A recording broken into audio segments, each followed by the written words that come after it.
Thanks, and thanks everybody. It's a pleasure to be here. I really want to acknowledge the fact that what I'm going to be presenting this afternoon represents work that is really the culmination of our Center grant from the Big Data Knowledge Initiative, and want to call out not only the work that's been done at Stanford, but also our colleagues who are at Yale University, University of Oxford, and Northrop Grumman Corporation. We've been hearing a lot this afternoon about power tools, so much cloud-based power tools that the sparks are flying and the buzzing is everywhere. I'm going to be a little bit more subdued, I suppose, and say, look, these are all exciting ways of taking care of the management of large amounts of data.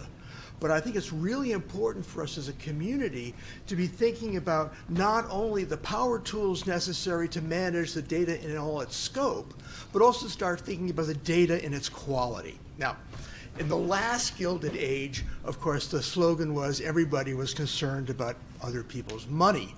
And if anything, BD2K has taught us we now need to be concerned about other people's data. And the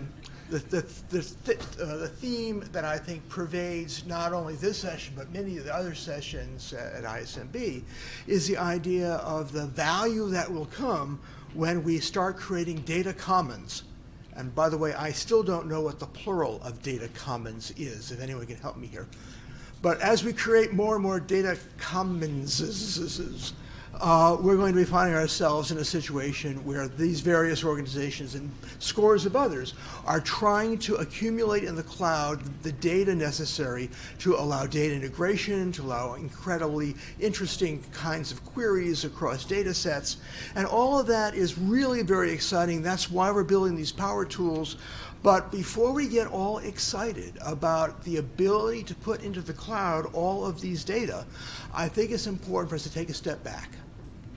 And we have to recognize that by taking data that exists from existing data sets and putting them into the cloud, we don't solve the fundamental problem that our data are a mess. Investigators basically view their work as the creation of publications. They get tenure, they get their H factor elevated, they get reinforcement by writing papers, and frankly, putting their data in a public repository is something that comes begrudgingly because it's a mandate that comes from their funding organization or their publisher. The funding agencies may require data sharing, but they don't explicitly pay for it, and there's no peer review to make sure that it's actually done in a good way. And creating those data sets is very, very hard. It takes a lot of time. It usually gets relegated to the postdoc in the corner who probably cares least about the requirements of putting the data in the repository. And ensuring that metadata are standardized and searchable is just about impossible. And though we pat ourselves on the back telling us how many petabytes of data we're able to put into the cloud per minute, we don't really recognize that what we're putting there is often terrible. When we make submissions to a repository such as GEO, investigators are given a spreadsheet and told to fill it out. And my God, we all love spreadsheets because they're so easy to use. And the fact that they're so easy to use means that it's so easy to say absolute gibberish. Yeah, there are places where you get so a little bit of help tips, sometimes you get some guidance from the spreadsheet, but basically the reason spreadsheets are so beloved is that they give us absolute freedom to say absolute junk. And what that means is when you look at the repositories where we put our data and we perform these searches, what we find is, well, not surprising. If you go to, for example, BioSample, which is viewed largely as one of the most well-organized NCBI data sets, and you want to find information about the age of a subject whose sample exists in an NCBI repository, well, you can get age or age or age or age or age after birth, and age before birth, age in years. Basically, if you are trying to collect data from BioSample, and you want to know the age of a subject, you have to somehow imagine every possible way that an investigator may have used his or her spreadsheet to describe something akin to the idea of age, and recognize that once you've figured out all those possible variants, each one can have an infinite number of typos. We pride ourselves in being able to put stuff in the cloud. And yet if our goal is to do search, to be able to use power tools like BioCaddy and find metadata that are relevant for us, knowing that the metadata themselves are in a bad shape actually is an important consideration. We looked at BioSample, by the way. Is Ben Busby still here? Probably not. Yes, thank you, Ben. In BioSample, 85% of the submissions actually don't use a predefined package, which ordinarily would have created great sensibility for the metadata that were involved. 73% of the metadata in BioSample that are supposed to be Boolean are neither true nor false. And I won't even begin to conjecture what some of those are. 26% of the data in BioSample that are supposed to parse as integers do not parse as integers. 68% of the entries in BioSample that are supposed to be satisfied with ontology terms are not satisfied by ontology terms. We spent a lot of time talking about how the cloud and how all of our power tools and how all the buzzing is going to make our data accessible in all these data commons, but the problem still is if we want fair data, we have to pay attention to something which most of us view as horribly boring, horribly painful, and nothing that's going to get us tenure. And that is the metadata that we use to describe our data sets. And to make data fair, we have to recognize that, first of all, we need to use standard terms to describe what are the elements of the metadata being used to describe those data sets. And fortunately, we have some good solutions here. We have the gene ontology, and we have hundreds of other ontologies in biomedicine that are available to us from which we can select standardized terms if we choose to do so. BioPortal is a project that's been going on at Stanford now for 15 years. BioPortal is a repository that contains all of the publicly accessible biomedical ontologies that anyone has ever found. Now, that differs from other approaches which take a more curative approach. We believe that curation is wonderful, but actually we can provide tools, hence I dare to say power tools, that can allow us to identify what are actually the most useful ontologies among all of the ontologies that are on record. And I think there's an advantage here of having all ontologies available to us, but there are obviously different philosophies here. So ontologies are key.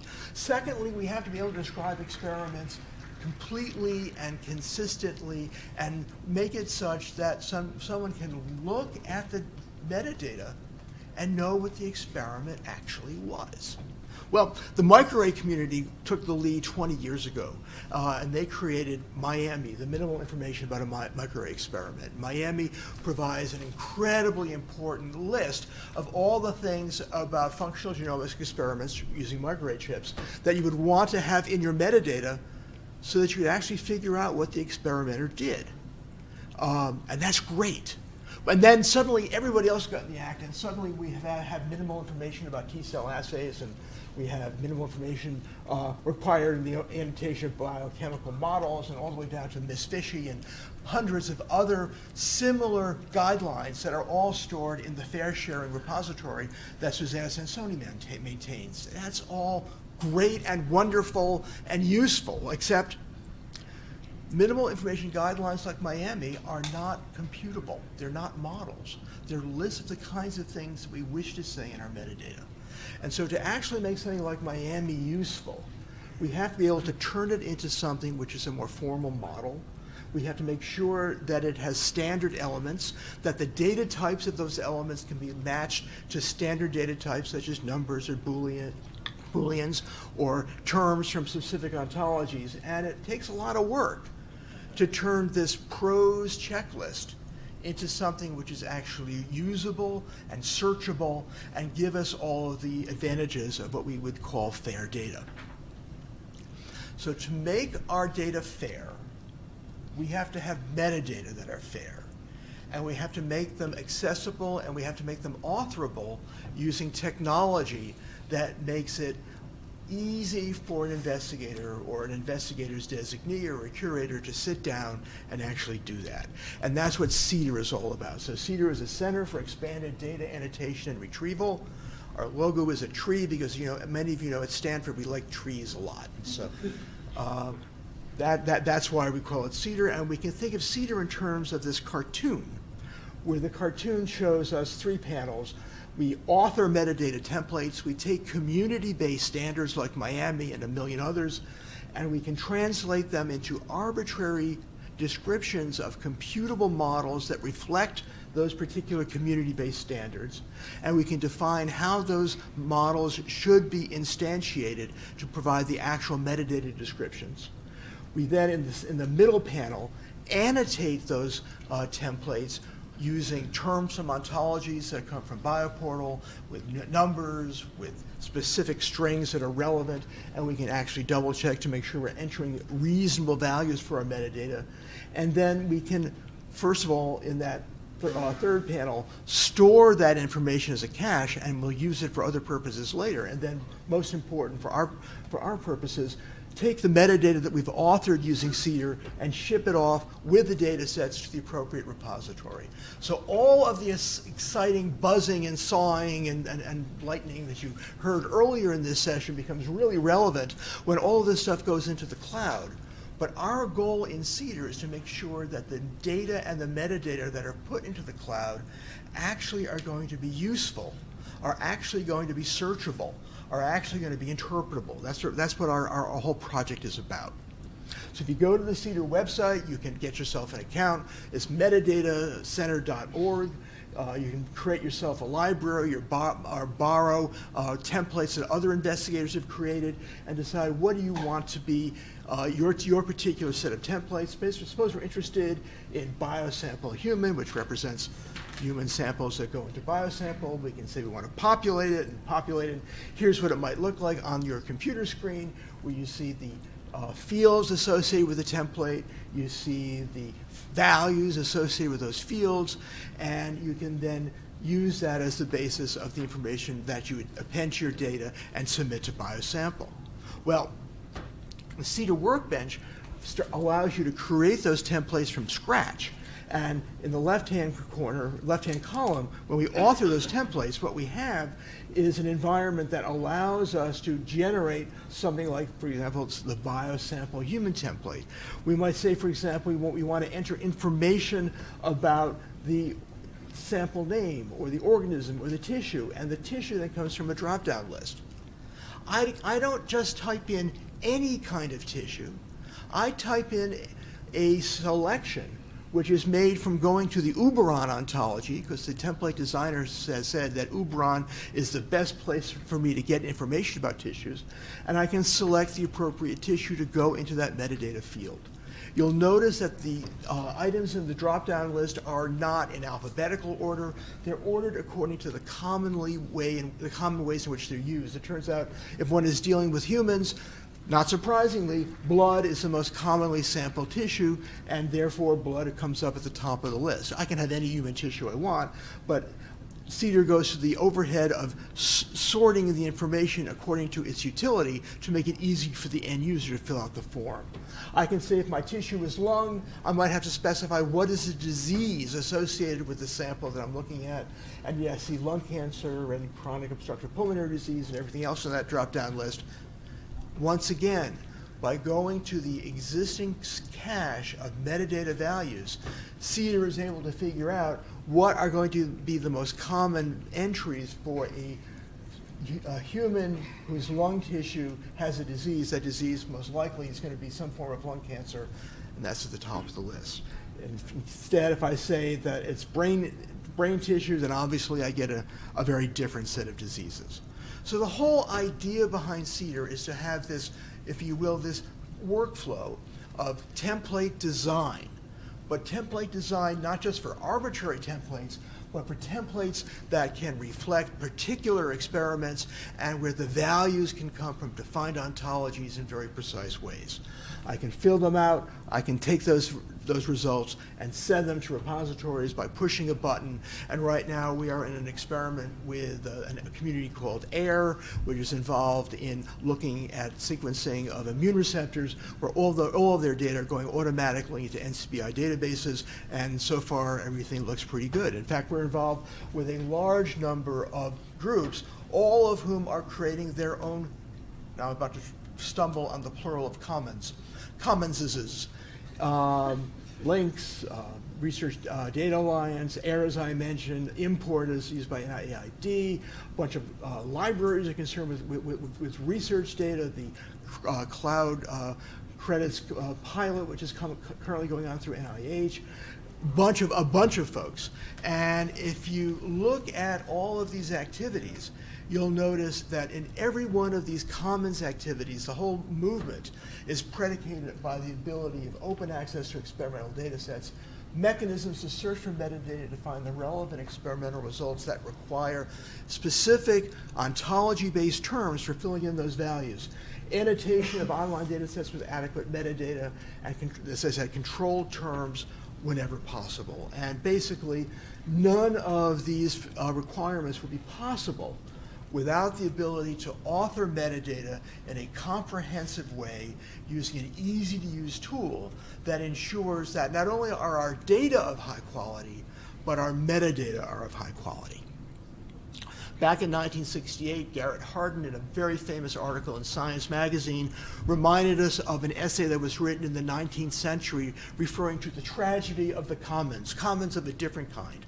And in Garrett Hardin's article, he was pointing out that when people are sloppy, when people look out only for themselves, when people don't recognize the importance of contributing to the common good, in this scenario, people grazing on a field in the 19th century would lead themselves to a situation where everybody would suffer because nobody would be able to benefit from the common benefit of having a large herd. Currently, as we look at the kinds of commons activities that are taking place now in the bioinformatics community, it's absolutely critical for us to be thinking of a different kind of tragedy of the commons, where we work really hard with our great power tools to take all of these data and put them in the cloud without giving much thought to the quality of the metadata that will make sure that those data are actually retrievable, they'll be findable, they'll be interoperable. With all of the FAIR principles that are at stake, we are really in a situation where we're not going to be able to succeed unless we have power tools that will not only allow us to manage large, vast data sets in the cloud, but also make sure that those data sets are described with metadata that give us confidence in what the experiments are that were performed, and allow us to take the data, integrate them, and use those data to create new discoveries. Thank you.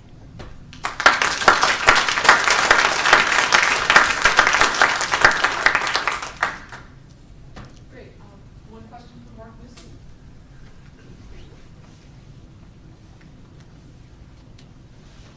Well, I have a question. All right. So it seems like there's not a huge step between authoring a template seeder and making that into a micropublication, right? Yeah, you're right. And so isn't that a way of getting credit? So the idea that the person closest to the data is the one that you want authoring metadata, capturing the metadata, and that if you could devise a way for that person to get credit, professional credit for that activity, then it's a virtuous pathway to solve some of the lack of incentives. And so it seems like you've got an infrastructure here that could be plugged into the micropublication, the early. I agree with that completely, and actually there are two answers to that question.